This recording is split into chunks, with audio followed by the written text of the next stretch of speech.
What up, what up, what up, everybody? Feels good to finally have these trophies set up. I just got done moving, and feels really nice to have these bad boys and those behind me. But thank you for all joining in. We're going to have a great time. We're going to have a really good conversation with a gentleman who needs no introduction, Chris Bumstead. I'm going to let some of you guys get in here before we really get jumping. Let me see. I want to make sure, I can make sure he's on. We got Matt Daniels in the building. What up? Got all these guys here. Tell me where you guys are from. I shot you out real quick. I got to be able to see where you guys are at. Well, how about a pose down? No, how about not? Again, the Olympia right now is back in Las Vegas. I cannot wait with it being in Las Vegas because it's the pinnacle of all sports entertainment, in my opinion. The Olympia was theirs, and I believe it started in 1999. Prior to that, they used to travel all around the world, and then they decided to have it in Vegas, and they kept it there pretty much up until this thing called pandemic started, and they had to move it to Florida, and now it's back. So really excited to get back there. This will be obviously my first time being an actual live commentator for that event. Normally I'd be up on that stage battling with these amazing athletes. So this is going to be very, very interesting for me, and I hope that even tonight is enjoyable for you. Real quick, if you guys haven't gone online right now, be sure even after this chat, go on the Olympia website and get that pay-per-view, because I know everybody can't make the trip to Las Vegas to see it live, but you can always watch it, at home, at a friend's house, whatever. I mean, hell, I even watched the Olympia the year I didn't do it in 2019 when Brandon Curry won. My lovely wife, Cherie, and I were actually having dinner, and I was watching it right on my phone. So, I mean, you can watch it anywhere, but you got to get the subscription done right now. You can make that purchase because the price obviously is going to go up as the show gets closer. So, just waiting to see.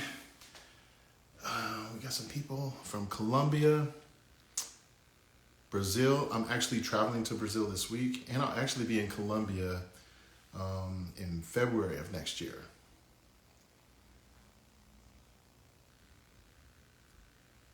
We got some people from Iran, some guys from Mexico.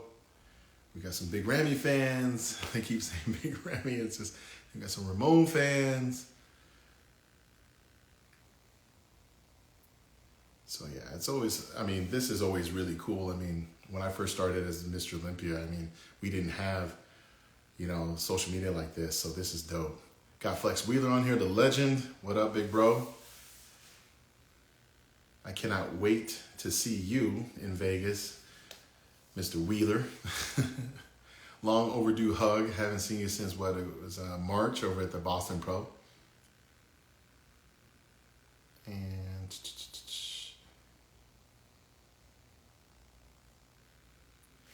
these guys are asking questions about me right now. My whole conversation will be at another time. This is about Mr. Chris Bumstead tonight. They saying it won't let you join in, bro? Hold on. Let me see.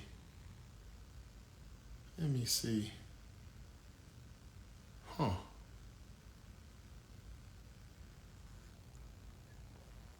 That's weird. It's not letting.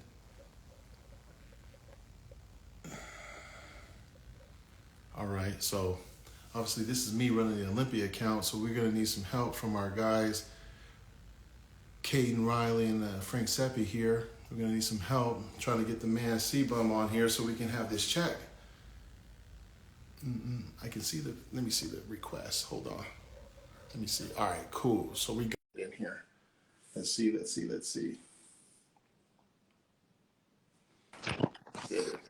There he is. There we go. What up? A little technologically challenged, I guess. It is what it is, bro. You would think in 2022 it could be a lot easier. How are you feeling? Good, good. How are you? How's it going? It's hey, I can't complain. I'm not the one freaking dieting. That's fair enough. Yeah, you look like you're always in shape though, so you're doing it something right. I'm, I'm enjoying life, bro. Florida has been amazingly well for Sharia and I. It marked a year that we've been here in August.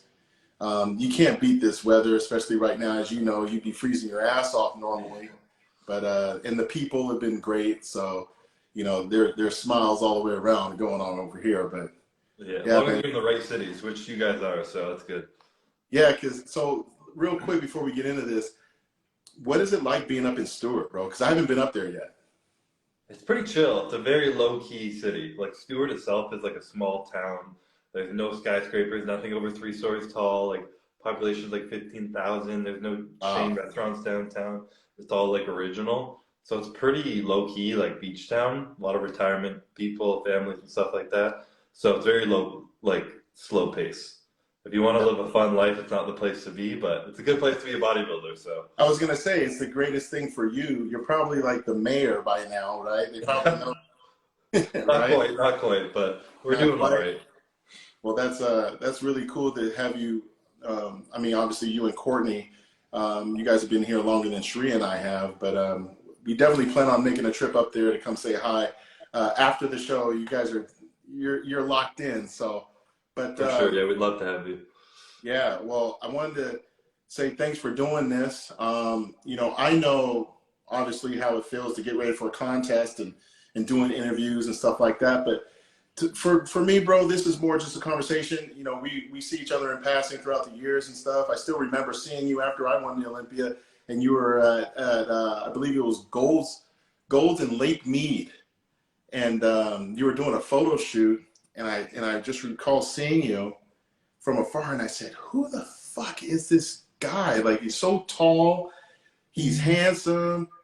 I was like, and he's got all these muscles and stuff. And I heard about you from guys that I worked with over at Team Muscle Tech back in the day. They kept speaking about you coming up. They're like, "Phil, this guy's gonna be the shit." And I go, "Let me see."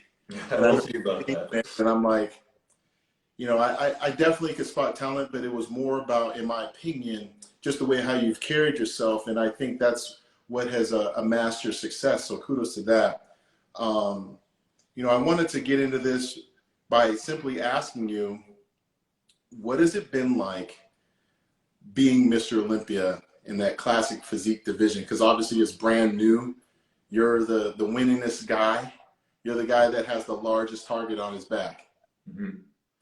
I mean, it's been fun to be honest. It's been a challenge and it's been fun. It's been up and it's been down, but it's been really cool that I'm here at the beginning of the division because it gives me a very unique opportunity. And like you said, to be one of the longest standing ones at the beginning of a new division, it kind of like sets the tone of like where the division is headed. So it's like a exciting amount of responsibility in my hands of like establishing like the look that people are chasing after, the new to like kind of I guess, excite and motivate the younger generation to come and get into the class. The way I live my life on and off stage and what I share and stuff, it feels like it's like people are very involved because it's new. It's something to chase outside of bodybuilding if you don't want to like try and look like Phil Heath. Because I know when I was young, I was like, there's no way in hell I'm beating Phil Heath. It's got to be someone in the class for me. So You're it's been you're really cool. you're It's been fun, but it's exciting for sure. and I couldn't do you because I'm not as tall.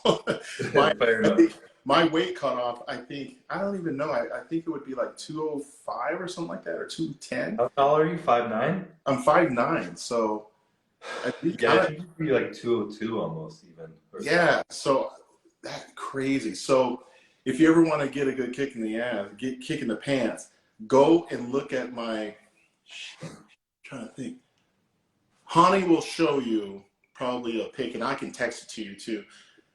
It was a photo that I took after I did the prejudging at the New York Pro, and I was like 208 and a half, and I beat Dennis James, Kai Green, George Farah, like all these guys, and I just remember being like 208 and a half, and I showed that picture to people, and I'm like, you talk about class physique, I would have to be smaller than that. yeah. So I would lose my freaking mind. I can imagine that. But one of the things that you mentioned, it brings me to a question I have for you is, you talk about being the first to be a multi-Olympia winner, the expectations that you have, obviously. But I recall watching you do a press conference, and obviously I'm one for press conferences, and you said something that really only, in the words of Tim Grover, our friend, would say like a cleaner would think about, and you said that you are the standard. Mm-hmm. Talk about that, because when I heard that, for me, when I heard you say that, I don't think they really digested what the hell you just said. Like, to me, you planted your flag and said, this is the standard. And if you cannot do this, you have no fucking business being here. So that's how I looked at it. Tell me what it means to you. I mean, yeah, that's pretty much it. It's definitely self-evolved over the years that I've been here. I think it was in 2018 I first said that. I had lost the year before and I didn't look the way I wanted to look, and like there was like talk of like how good I was, and I came second 2 years in a row, and Breon was looking crazy as always. And I remember just sitting there and being like, all right, fuck it. Like I look different, I look good. Like this is my year. This is time to like set the tone of like where's this division going right now? Because it's like that 4 minute mile. When something crazy happens, everyone starts doing crazy shit, and you just got to keep setting a new tone. And I'm sitting there, I'm like, Classic Physique is fresh right now, and it's my turn to set the standard of where this division is going to go. And I said that, and I was like, damn, like, I can do that. Like, I really can. And it almost like set in me that night before competing that that's what I was going to do. And I went on stage with that confidence, and I did it the year before, the following day. I won. But immediately in my mind, I was like, if I want to really like set this tone and this standard, like I said, I got to keep bringing it. And that was not enough last year. So every single year, it's like I need to set a new standard for myself in this division, more importantly, myself.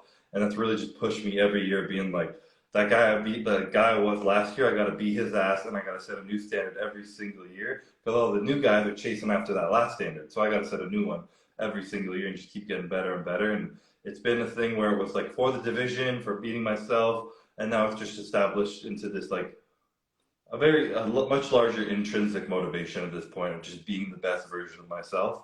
And it's something I've started to carry over in all aspects of my life, and how I carry myself into the kind of man I want to be. And I remember you saying something to me at one time about learning about the man Chris Bumstead, because the challenge, as you know, and I mean, I want to pick your ear at some point, is doing it again and again and again. 7 times for you, 3 for me, now chasing after 4. That's a lot harder than doing it once, and doing it twice and 3 times and 4 times. So it's definitely something you got to learn inside of you, that you got to keep setting a new standard for yourself. Otherwise, people are going to beat your ass, because you got to keep getting better. 100%. I mean, and you're always, I fucking love it. I love the mindset. Out of those 3 years, which one is your favorite? That's a tough question. I would say 2020 was one of my most proud years, because of the difference that the progress that I made from 2019 to 2020 was insane. I had a great year. It was the healthiest, calmest, most like consistent and just good I felt like all year, and it was just so smooth and enjoyable. And it was the first time where I kind of allowed myself to be a little bit more present and a little bit more excited, and changed my mindset into that I have the opportunity to be lucky enough to be on stage rather than having to get on stage. I have to get in shape. I have to win. It was just like, I can do this. And it allowed me to like release a lot of pressure on myself, and also own a lot of the pressure at the same time. So I remember that was the first year where I was on stage before winning, and just like talking to the guys, joking, like looking up in the lights, found my family in the crowd. And I like remember so much of that year on stage, because I was so present in each one of those moments. And it was something that it changed how I look at a lot of things in life when I get nervous now. It's something where I can like center myself because of what I learned on stage that day. Like when I was proposing to Courtney, I was nervous as hell, but I was able to remember that and gather myself and be present. And instead of like blacking out with my nerves, because I'm a kind of anxious person, they will enjoy that moment. And that's because of the lessons that I learned in 2020 on stage. So I think that was one of the sweetest victories for me. what I love about what you just said is the fact that it truly had more to do with your actual identity as a person rather than just the physique. Of course, I would have agreed with 2020 because when I saw it, I was like, whew, this is this is a problem. And I think even for myself, my third Mr. Olympia was arguably my greatest physique. It's just that calmness. You're able to just be still. Yeah, While that still confidence. You you're know like, what to do. You're doing it. yeah, you know it, and you feel like, from what I'm gathering, that was like an ascension for you, where Mm. you were ascending from just not just a one time but a two time, because you win the first one, you're just excited and stuff. Now you got to defend the damn thing, so you got those nerves, and then the third time around, it's like, yeah. So this fourth time, you've now looked at this 4.0 version, we'll call it, but now you have a different coach. Talk about what it was like prior, meaning I don't care about anything other than the focus that you had prior on what you wanted to do with your physique, and it has that changed by working with Hani. I mean, this year especially, it's hard to say that it really has because we started working together so late, and I mean, I'm sure he doesn't like that, but the fact that he agreed to it, I think it was like mid to late Right. August that we started working together, and he's like, I want an off season with you, like this is a lot of pressure on me. I'm like, I get it, but like me and Ian were kind of like working things out, and I didn't want to take away from him, he didn't want to take away from me, so we Right. started working together, and I was being a little indecisive. I take full blame on that. I was kind of debating on what I should do and kind of just putting it off. And I had a lot of other stuff going on with my life, so I put it off a Of little course. longer than I would have liked. So I kind of handled this off season with Ian's help a bit, but also a lot on my own. So now coming into prep, because we didn't have a full year to work together, it's kind of like Hani's been on the phone with Ian, kind of going over what we've gone over years past, and we're trying to not kind of reinventing the wheel, if it ain't broke, don't fix it. But there's still a lot of things that we can perfect and be a little more consistent, a little more precise on, and just nail things down. So I think this year, Hani's just been a little more focused on the tiny details that I might have just like overlooked. But in Yeah. the past, have been like, like whatever, like if I put like something for example, people like specifics. I used to not eat my first meal until 12 or 1 p.m. in the day because then I could eat every other hour, every hour and a half, and it felt easier for me. I was like, what the fuck? You're not eating for like 14, 16 hours? Like, you're going to wither away. I'm like, that's a good point. Yeah. He's like, okay, no more of that bullshit. Tell me your meal timing. You're not changing them. You're being consistent with that. And I was like, damn, that's a good point. And that has helped me now. My energy's better too. My metabolism's still running a little bit higher. So little tiny things like that seem obvious after you hear it, but maybe it's something you haven't done. But overall, the approach is very similar. It's balls to the wall, doing everything we can, get shredded, keep muscle, and learn it as we go. I love it. Yeah, no, and he's definitely not one that will hold back, right? With his, this is a person that will tell you that you look like complete dog shit or cuss you out, and then you're like, but wait a minute, I am the champion. What are you Yeah. like? Yeah, what are you talking about? So it's definitely good to have him in your corner. I'm glad that you guys were able to work that out.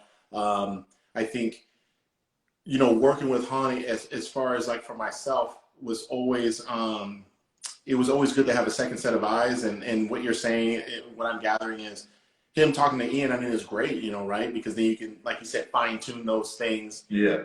Have someone to be like, hey, yeah, we need to tweak that shit, and then you can do it. But it's kind of learn as you go. Um, do you feel that like going into this one, there's added pressure because of that, like working with someone so new but yet so late? Or do you feel like, okay, everything is good, like we're gonna just murder everybody? I still feel good. I still feel really good, yeah. I don't feel like there's any hindrance at all. And I mean, I've always felt in a sense that if everything goes great, it's the team's responsibility. And if it goes to shit, it's my responsibility. Right. So I've always kind of felt that because it's my work I got to put in, but I know how valuable the help is, and I know the help. I know my help has been good with Ian, it's been good with Tani, so they know what they're doing. As long as I put in the work that's on my end, then we'll be good. And it's always been like that, and it will always be like that. So it feels like the same, where I still got the same motivation right now. I'm fired up, ready to go into this right now, and I feel really good and very excited. Do you feel like there's I would hate to ask myself this, but I'm just gonna say it. Who's your fucking rival at this point? I don't know. It's so hard in classic. Everybody's so nice. I don't think it was of course Breon at the beginning when he beat me twice, and all I wanted to do was beat Breon. But Right. I know it sounds like the fucking thing that you should believe, but I truly just am trying to beat myself, and Yeah. with no Yeah. shadow of a doubt in my mind, I know that I can, and I'm excited to do it, and it's all I really think about every day. No, it's I'll say this. I've competed against obviously a ton of people that you know of, and when you're able to just focus solely on yourself, you don't have time for that other shit. Exactly. You Yeah. just times, and I would say let the fans figure those rivalries out, and they're the ones that are going to create the content and get this team and say this guy's better and this and that, and all that matters is that it's just championships. That's it. That's all that matters, and you've obviously been able to be. Uh, you're proven big time. And, do you have any questions for me? I do actually. I've been. I was just Because thinking that. and I was like, let me just, when I text you, to do this, I was like, I got off the phone and I told Shree, I said, I just want to make sure that, because we haven't chatted a lot. And I said, I just want to make myself completely open and transparent. If you ever need anything, you want to talk about anything in front of people, privately, whatever, let's do this, because I'm at that point in time in my life where it's just, if I'm going to be quote unquote the gift, I need to give. So fire away, brother. Yeah, I mean, I'm always curious, especially in my position now, of maybe how you use the word ascended, how your mindset ascended after three, four, five, six, seven, and how you found it in yourself to keep going. A lot of people will find if they have a goal and they achieve it once, twice, three times, normally they don't, but maybe they'll be like, well, I did it. Now what's pushing you to do more? What kind of kept you going? We hear some sort of like Michael Jordan always found this little like how to get pissed off in every game and those little things that drove him. But I'm like, I don't know how the hell he did that for so many games, but I'm Yeah, curious what kind of kept you going for so damn long to get seven. I honestly, I think growing up, I was always the shortest, so I had to be faster. If I wasn't the fastest, I tried to just be smarter. Um, I always had to, I grew up with a lot of guys that played professional ball in various sports, right? I grew up in Seattle, so I was always around highly competitive people. And when I got into bodybuilding, I wasn't at the greatest point in my life, right? So I was very disappointed. I was very depressed because I didn't make it to the NBA and all that stuff. And when I started seeing the momentum with, wow, like I'm actually really good at something I had no clue about, I just didn't turn back. But I recognized the fact that when people would say things that would bother me, I just looked at it like, well, I guess I could talk shit back because that's how I would approach it playing ball. And then I realized I just should prove myself right. So why don't I just put a goal out there that I won't share right away, but it's out of the ordinary. So I was like, well, I'll just win not just 8, 9, I'll win 10 of these damn Olympias. And I recognized that rubbed a lot of people the wrong way. So back way before you got into this sport, I used to wear like hats and stuff that would say misunderstood. And people would just not get it at all. And I was like, no, you're not going to understand me because this isn't for you. My journey, my dream is not for you. I was given this opportunity, like you say, like you're given an opportunity. So I don't have time to try to convince you. So I just told myself every year, I don't have to convince people. I have to convince me. And that in itself created a lot more, like, I had a rival, with Kai and being friends with Jay even, like he had his fans. Dexter, Dennis Wolf, Victor, Branch, like these guys like that I looked up to. It was tough, but year after year, I accepted the fact that I had something that they really, really wanted.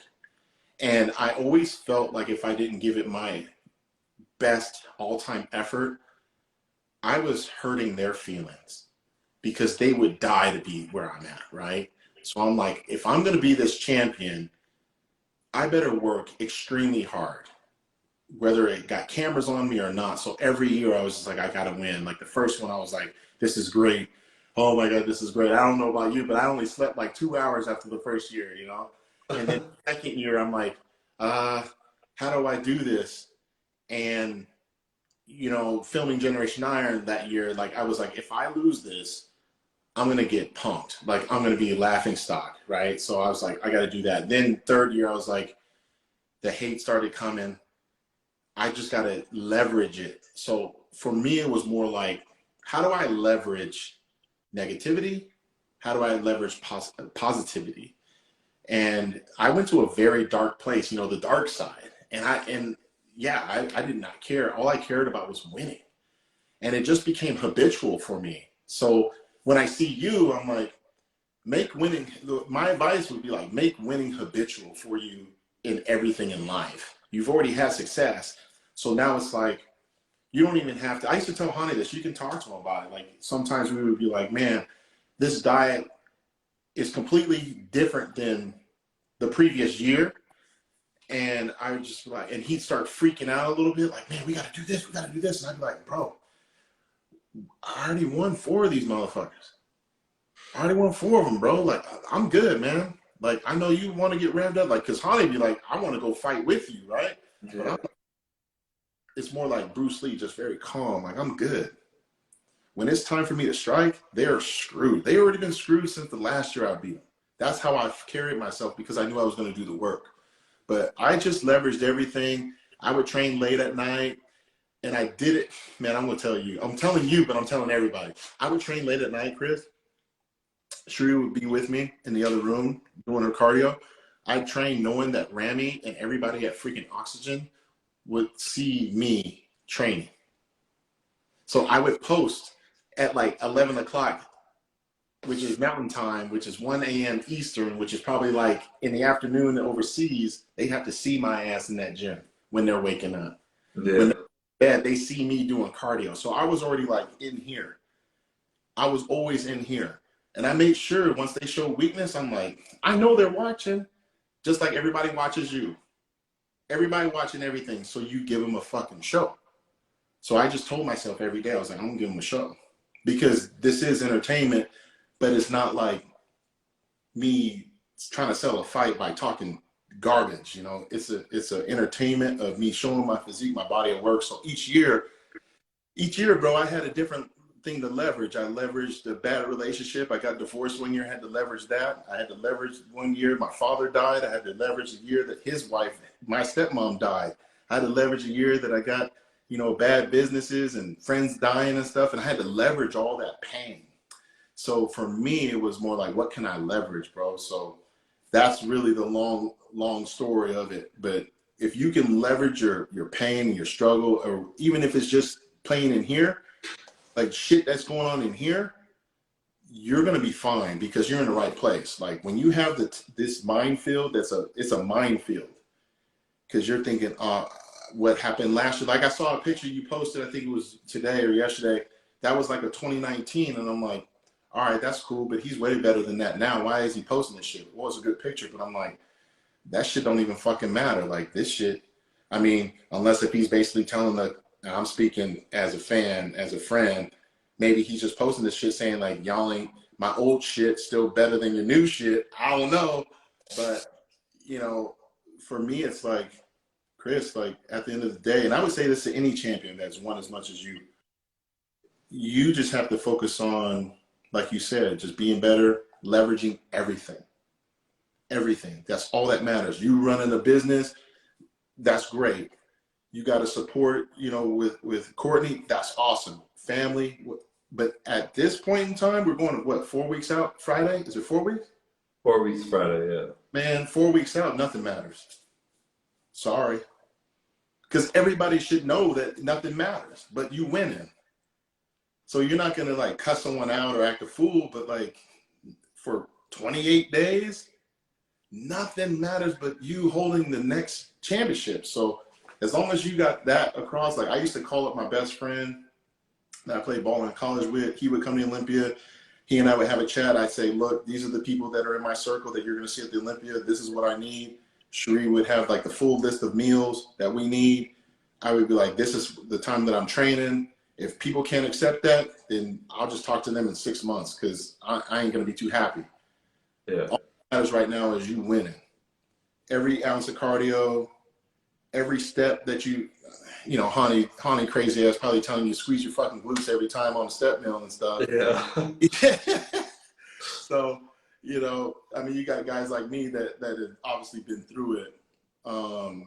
But yeah, brother, like leverage everything. But, you know, I will say I learned something from you right now is that you know how to stay within the moment. Tell me about the moment. Tell me about the moment after you win, like immediately after. What is that for you? I mean, it's been different every year. The 2019 was pure like relief. It was like, you know, weight off my shoulders. I can like kind of let like breathe a little bit now. And that was why I kind of went inside so deep for the next year, being like, I don't want to just like, of course, we're gonna feel a little relief when you just put yourself through, but I want to feel like a little more like joy and excitement in this. And I think the next year I was able to feel that a lot more, and I was able to have that initial like relief because you know, like fucking what you put yourself through mentally, physically to get to that point for a full year. You know, we're not stepping on stage for a year. There's no like, well, you know, it's just absolutely the game over 1 year, and then 1 year later do the same thing, and that's all the year is focused on. So you're like, fuck, you know, it's just a long time on your mind, and you're not doing much else other than that. So that initial relief, and then it's just kind of like let the emotions come as they are. You know, it's a lot of joy, and I've been lucky enough to have my family at every Olympia where we can all like kind of celebrate and bring in the moment together. And I think it's been super special for me that bodybuilding also has brought my family together in an excitement of like, you know, just being proud of me, the excitement come together and like root towards a common goal. I don't think there's much more special you can of a thing you can have than sharing something like that with loved ones. So, you know, it's just a beautiful moment. It's kind of hard to put into words, but a lot of relief, a lot of joy, and just gratitude. Did it take them a while to like realize that like what that really meant? Meaning it took a lot of time for even a lot of my old teammates from college to understand like, bro, I got to eat 6, if not 7 times a day. I can't cheat.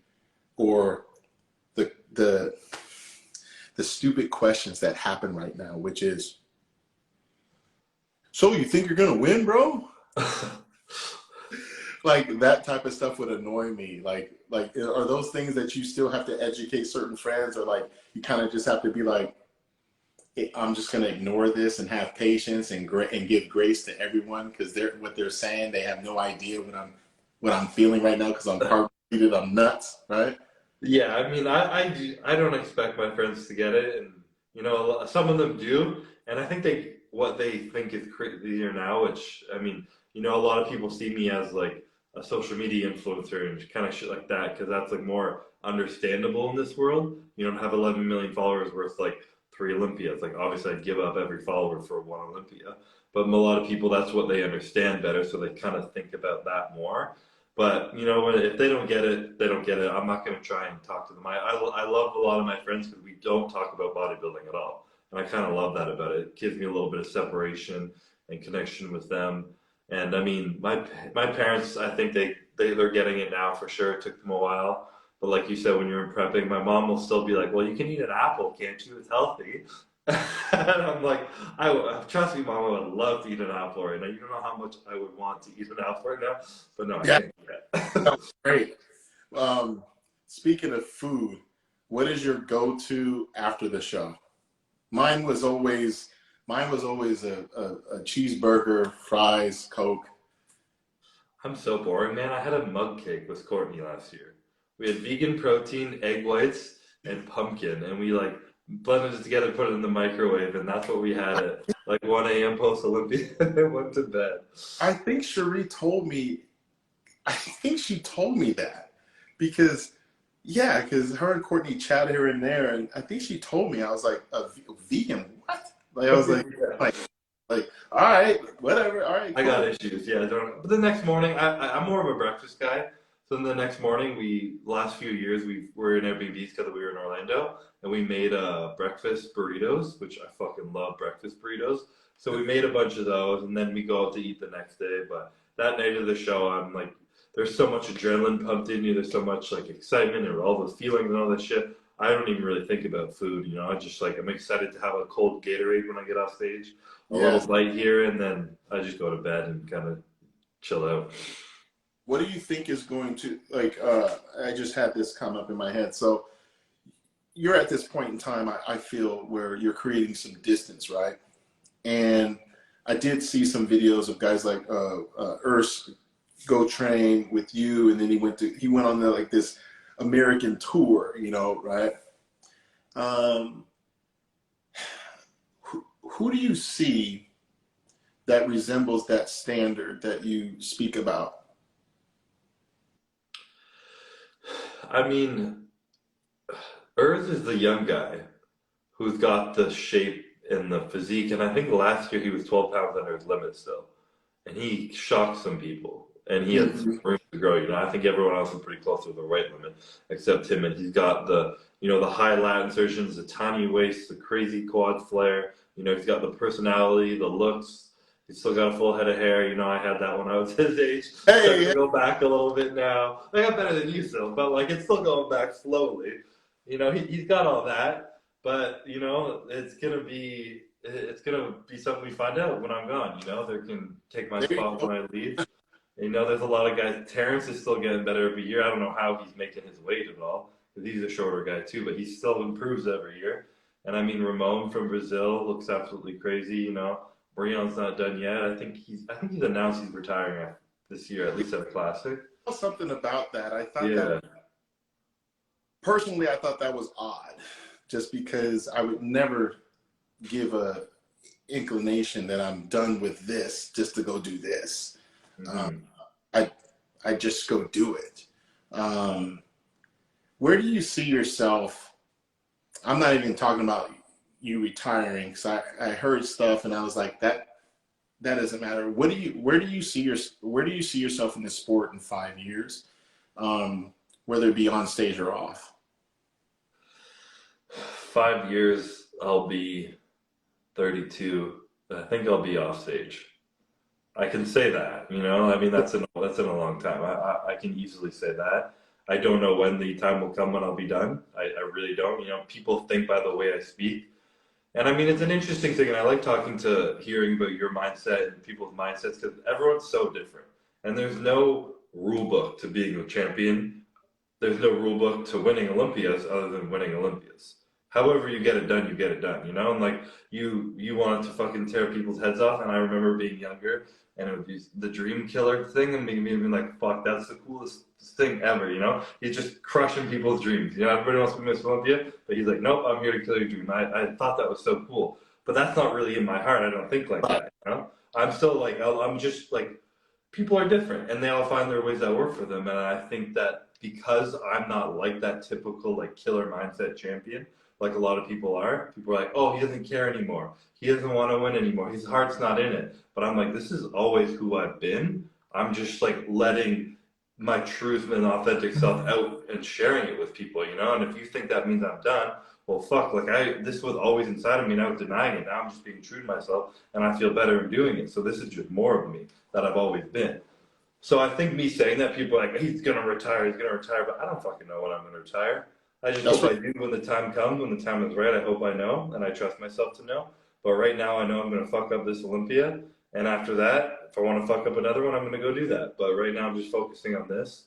So, but I do know in 5 years, you know, I've started so young. I think I'm in a lucky position to be able to retire young, have a family, and kind of move forward with that with Courtney and onto the next chapter of life. But I've of course would love to be more engaged in the sport. You know, like you know how hard it is being the competitor and doing all the stuff at the same time. There's a million things going on, and being on your shit is hard. So being able to be more engaged, I think, in the community afterwards will definitely be fun. And I still do as much meet and greets and events and stuff that I can now, and they get harder the better you get, because it's not like, okay, I'll stay in for 2 hours to meet people. It's like, no, it's 8 hours of a constant line, and it's nonstop, and you're like, this is draining. It like takes you out for like a few days. So, balancing all that stuff in the future will definitely be something. If I can find some special way to give back, then I'm definitely going to do that.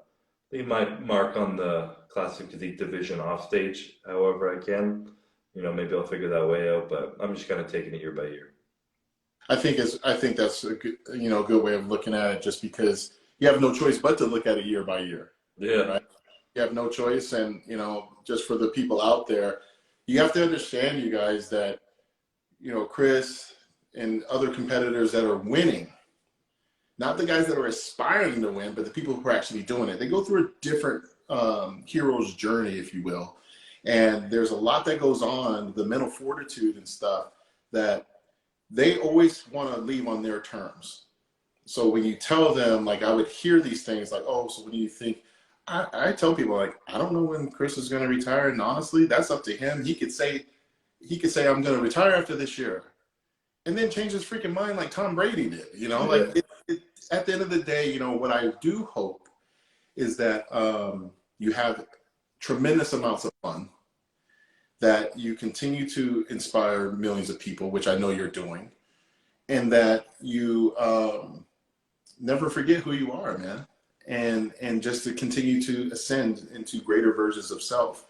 Now that we're talking about 5 years, like, I'm curious, what other endeavors do you see yourself doing? Like, I just didn't realize you're so freaking young. So it's like, yeah, like, seriously, like the 40-year-old CBum, the 50-year-old, like, what do you, like, have you given that any thought at all, or like try to like reverse engineer that? Like, what do you really feel is like something else that defines who you truly are?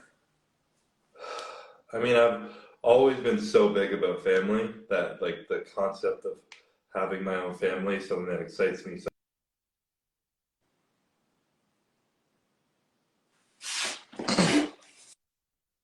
But yeah, the thought of having my own family definitely excites me, and I'm very passionate right now about bodybuilding. It's not forever. I'm very passionate about business, and I don't want that to be my forever. I love what we're doing. With being an owner of a supplement company now, and training app, and working on clothing and the merch and everything going on. It's like very exciting to learn all that. But like, it's not my goal in life has never been to make a lot of money. I love it, like, right now, like, building this community around a brand and everything like that. But my goal is, like, okay, let's see how much money I can save up by the time I'm old. So I think when I'm old, I'd love to just, like, one day, you log on Instagram, you search CBum, and it's like, account can't be found, and it's just like, I'm gone. I'm in the mountains, I'm chilling with my family, and I'm just, like, off the grid and just enjoying life, like, presently, on earth with my family, doing whatever we're doing. And, I haven't really thought too far off that right now. My mind is so enveloped in business and bodybuilding right now. It's just a lot going on. So I'm kind of focusing on that. And it's because this area of my life is extremely selfish, I am already being like, hey, like, I've had so much beautiful things come into my life. How can I give back of what I've learned and what I've obtained and all this stuff? And I'm still working on that. We did our first, like, seminar Q&A style event instead of like a meet and greet this last weekend in Nashville at the opening of Carbon Culture Gym, and it was questions and all this stuff like that, and people asking me for motivation, advice, mindset, all this shit. I just did a video with my videographer Calvin, which is more of a motivational video, where I, like, sat down and wrote a monologue of, like, my thoughts and concept of champion mentality. And I found a lot of people were like, I was getting long paragraph messages about, like, the inspiration that people drew from that, how they're like, what they drew on from me into being better versions of themselves in this world. And I feel like that's, like, a potential way that I can give back by helping people from what I've learned over the years of, like, how to operate more effectively inside your mind and what truly makes you happy and finding who you are as a person. So whatever I can maybe do with that in the future, that's a little different. Hopefully it all comes together, but we'll figure it But out when it comes to it it. already is, I think. And I appreciate you sharing that because, you know, I'm, for me, I always want to ask stuff that I always wish people would have asked me. Yeah. Because, when you're in this space, they're always asking, like, so walk me through a day of the life of Chris. It's like, well, fuck, just go on his YouTube. Like, he's got a zillion videos about, like, the day of the life. Yeah. Um, what do you, the most triumphant moment in your life, I think, comes after bodybuilding. That's just me. For me, being on stage has always been something that has illuminated like who I really am and given me an opportunity. And when you're hitting those poses, doing your own routine, when you're hitting those poses, Chris, I've watched obviously over the years, are you on autopilot because of being depleted and just letting everything flow? Or are you intentional with like the music and the movement?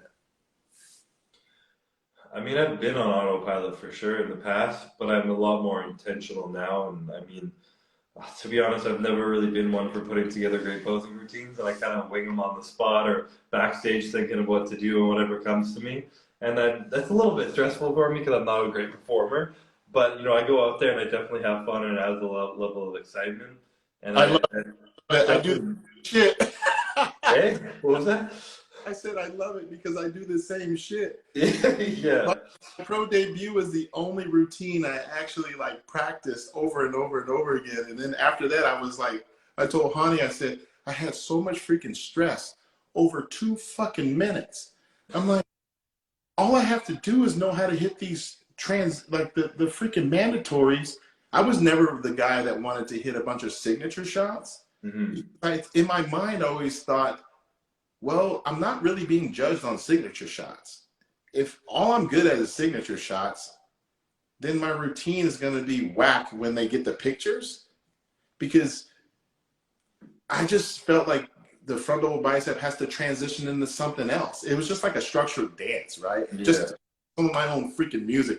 Half the time, it's just so funny to hear that because I would watch, I don't know about you, but like you like watch people backstage and they got the headphones on and they're all like doing this and you could tell. And for me, Yeah.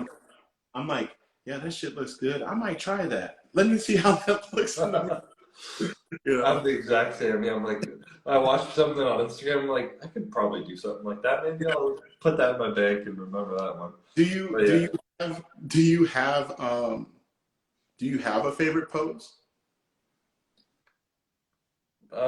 probably front lat spread was my favorite one. Last year, I started doing the twisting back double, kind of like Yeah, that Arnold pose, and I really love that one now. It just feels powerful, and yeah. my physique looks good like that. So one of probably those two right there. I'd say that one for sure. Like Hmm. there's not too many guys that can hit that. That's a It's a strong pose. It's a strong pose, man. But no, I was just curious because I always felt like as years go by, we may change different poses. Like I used to hit a side chest like on this side, and then like I started looking at my pictures. I would halfway through my career, I was hitting it on the other side. It's just very interesting how that all transpires, and you There's just no way I could turn to my right and hit a side chest. I've no. tried it. I can't. My arm doesn't even move. I don't know what I'm doing over there. I couldn't do it. Oh man. Well, look, I don't want to take any more of your time. Was there anything else you wanted to add or say to your fans, to me? I know the Olympia is now 4 weeks away. A lot of people are going to be tuning in. For anyone that wants to tune in, be sure to go on the Olympia website, get that pay-per-view. And if you haven't and you want to go see it live, they have tickets still available. But, Chris, this has been really enjoyable. I'll leave you with the last words. Yeah, no, I mean, I'm super excited about this Olympia, and I think if I can, I mean, for the sake of the show, encourage the fans to do anything. It's go envelop themselves in the lives of every bodybuilder right now. I think what's so beautiful about this time and age is social media, how much people share, YouTube, Instagram updates, all this shit. Like, go follow them, find out their story, figure out what they're doing right now, and get excited for them to get on stage. because then when you're watching the show, you're like, holy shit, I saw this guy eating that. This guy was suffering here. I saw him practice that pose a few weeks ago. This is what it looks like. You know, it makes it that much more exciting. So I said, and people can go do that. You know, it makes the show more exciting. That's why there's documentaries in the first place. You know, now it's social media. So you know, I'm super excited. I'm grateful for everyone who follows me, cares about my journey, and you know, is inspired by me. Whatever they take from me, it's a responsibility I hold with high regard. I take it very seriously, and I will be showing you just how seriously come December 17th in Vegas. So I'm very excited. Well, you guys heard it first from the man himself, 3-time Mr. Olympia, Chris Bumstead. He definitely looks at getting that 4th title, creating more distance in his bodybuilding career, but also allowing you guys to join in. So I encourage you guys all to continue to follow this young man. He is young, but he's got a great spirit. And, you know, I'm very happy for you. It's not too often that I get impressed by someone's vernacular and ability to talk about their own self-development the way you do. So I give you mad props for that, because that's a big deal. People think that self-development is all about muscular development, but it's, so, you know, kudos to you for that. Shout out to future wifey. We're only a 2-hour drive away, so let me know if you need anything. But I just really want to tell you, it's been really cool chatting with you. I look forward to seeing you in Las Vegas. Yeah, I appreciate it, and I appreciate all the words of wisdom you've given me over the years, and the inspiration you've given me over the years. It's just from your own career, so appreciate it. If you ever want to get a workout in or come down to some food, just let us know. Oh, I might have to take you up on that, because yeah, there's some good things going on. I took some time off, and now it's time for me to get back in there. So I might take you up on it. Chris, thank you so much. And again, you guys, be sure to check us out, MrOlympia.com. Get that pay-per-view. If you're not, you're gonna miss out. You're gonna miss out on something very, very special, because it's the only time you're be able to see someone going for their 4th Classic Physique title at the Olympia. So go get your food, brother, and stop eating at noon, and get some rest. I've been eating earlier. Don't worry. He's on my ass about it. Oh yeah. I don't have to hit him up. I don't even have to hit you up. I already know the deal. I already know the plan. I already know. Yeah. You've been there. I've been there, brother. So, like I said, man, we're here always, and wish you all the best, bro. Much appreciated, man. Have a good one.